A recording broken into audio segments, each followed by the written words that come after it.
Welcome to the wonderful world of country names. Hey everyone, and welcome to another episode of Channel Name.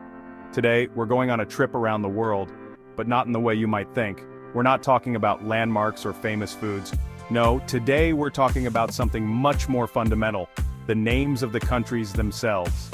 Many countries have names in their own languages that are completely different from what we're used to. These names often have deep historical and cultural significance, reflecting the identity and language of the people who live there.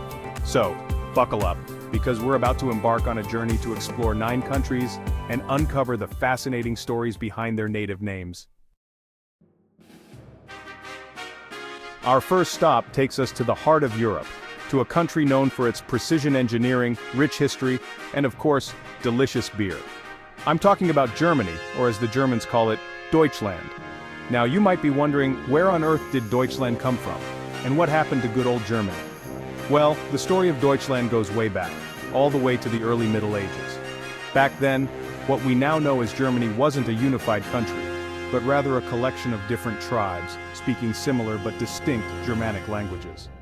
One of these groups, the Diatisk people, lived in the region that we now call Germany. Their language, unsurprisingly, was known as Diatisk, and this word eventually evolved into Deutsch, which forms the first part of Deutschland. The second part, land, is pretty straightforward. It simply means land in German, just like it does in English. So, Deutschland literally translates to the land of the German people. Over time, Germania, the Roman name for the region, evolved into Germany, which became the standard English name for the country. From the heart of Europe, we now journey eastward, to the island nation of Japan, a land of ancient traditions, cutting-edge technology, and of course, incredible food.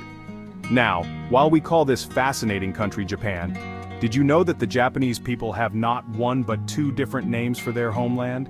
That's right, in Japanese, Japan can be referred to as either Nihon or Nippon, both of which are written with the same 2 characters, ri, nai, meaning sun, and ben, han or pan, meaning origin or base. So both Nihon and Nippon can be translated as Land of the Rising Sun, a poetic name that perfectly captures Japan's geographical location in the east, where the sun rises. Nihon is believed to be the older pronunciation, dating back to the Nara period, 710-794 AD, while Nippon gained popularity during the Edo period, 1603 to 1868 AD. Today, both pronunciations are considered correct and are used interchangeably, though Nihon is perhaps slightly more common in everyday speech. So, whether you prefer the soft sounds of Nihon or the sharper tones of Nippon, remember that both names reflect Japan's unique identity as the land of the rising sun. From the land of the rising sun, we now set sail for the azure waters of the Mediterranean, to a country steeped in ancient history, mythology, and breathtaking ruins. Of course, I'm talking about Greece, or as the Greeks themselves call it, Hellas. Now you might be thinking, Hellas, that sounds familiar, almost mythical.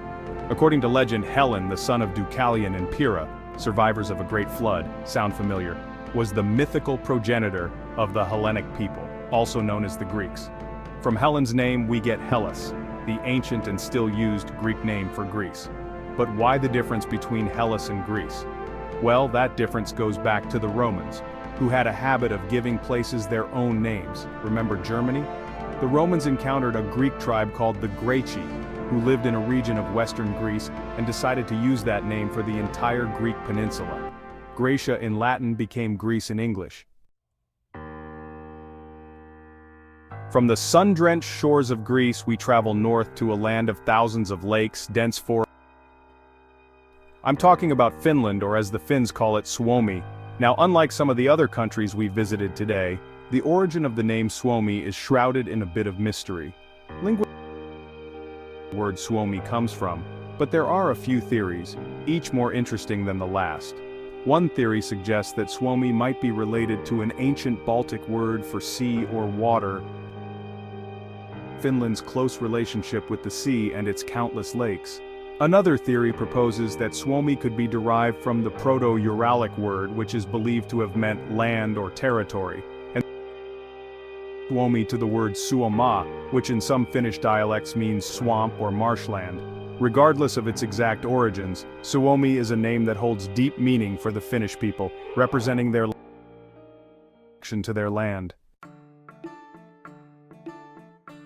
From the land of 1,000 lakes, we venture south to a country known for its thermal baths, spicy goulash, and stunning architecture. Today we're talking about Hungary, or as the Hungarians call it, Magyarország. Now if you're wondering how on earth to pronounce that, don't worry, you're not alone. Magyarország is one of those words that looks a bit intimidating at first glance, but it actually makes perfect sense once you break it down. The word Magyar refers to the Magyar people, who are the dominant ethnic group in Hungary. The Magyars were originally a nomadic people who migrated to the Carpathian Basin, where Hungary is located, in the 9th century. The second part of the word, ország, simply means country or realm in Hungarian. So, Magyarország literally translates to country of the Magyars. From the heart of Europe, we now journey to the cradle of civilization, a land of ancient wonders, towering pyramids, and the majestic Nile River. Of course, I'm talking about Egypt, or as it's known in Arabic, Misr. Now, Misr might sound completely different from Egypt, but both names have been used to refer to this fascinating country for centuries. In fact, Misr is the official name of Egypt in Arabic, and it's the name that Egyptians themselves use most often. The word Misr has ancient roots, appearing in various Semitic languages, and is believed to have originally meant country or city. In the Hebrew Bible, Egypt is referred to as Mitzrayim, which is closely related to Misr. The Greeks associated Egypt with the myth of Epiphus, the son of Zeus and Io, and named the country Aegyptos after him. This name was later adopted by the Romans as Aegyptus, and eventually evolved into Egypt in English. From the ancient wonders of Egypt, we now travel to the world's most populous country, a land of towering mountains, bustling cities, and a rich history spanning millennia. I'm talking about China, or as it's known in Mandarin Chinese, Zhōngguó. Now, Zhōngguó might seem like a mouthful, but it's a name that's packed with meaning. The two characters, Zhōng and Guo, literally translate to middle and country respectively, but the meaning of Zhōngguó goes beyond a simple geographical description. For centuries, the Chinese people have viewed themselves as being at the center of the world, both geographically and culturally. This concept of Zhōngguó as the Middle Kingdom reflects a belief in China's cultural superiority and its role as a beacon of civilization. It's a name that evokes a sense of national pride, cultural identity, and a connection to China's long and storied past. From the bustling streets of China, we journey to the mountainous Balkans, to a country known for its stunning scenery, rich history, and warm hospitality. Today we're exploring Albania, or as the Albanians call it, Shqipëri. Now, Shqipëri might sound a bit unfamiliar, but it's a name that's been around for centuries, and it holds a special place in the hearts of the Albanian people. The name Shqipëri is derived from the word shqip, which means to speak clearly or to pronounce clearly in Albanian. It's believed that the Albanians adopted this name to distinguish themselves from their neighbors, who spoke different languages. In a sense, Shqipëri means the land of those who speak clearly, a testament to the importance of language and identity in Albanian culture. But Shqipëri is more than just a name. It's a symbol of Albanian resilience and cultural survival. Throughout their turbulent history, the Albanians have faced numerous challenges, including foreign invasions and political oppression. Our final stop takes us to West Africa, to a country known for its lush rainforest, vibrant culture, and of course delicious cocoa beans.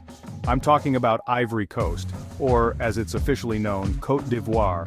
Now you might be wondering why a country would change its name from a perfectly good English name to a French one. Well, the story of Côte d'Ivoire's name is a bit more nuanced than a simple preference for French. For starters, it's important to remember that Côte d'Ivoire was a French colony for over half a century. During that time, French language and culture had a profound impact on the country.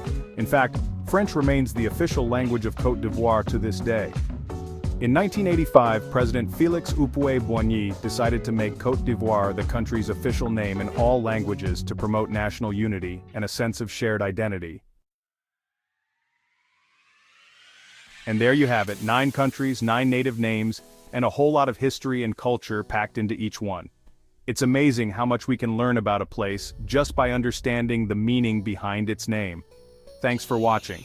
If you enjoyed learning about these countries and their native names, don't forget to like, comment, and subscribe for more fascinating content. See you in the next video.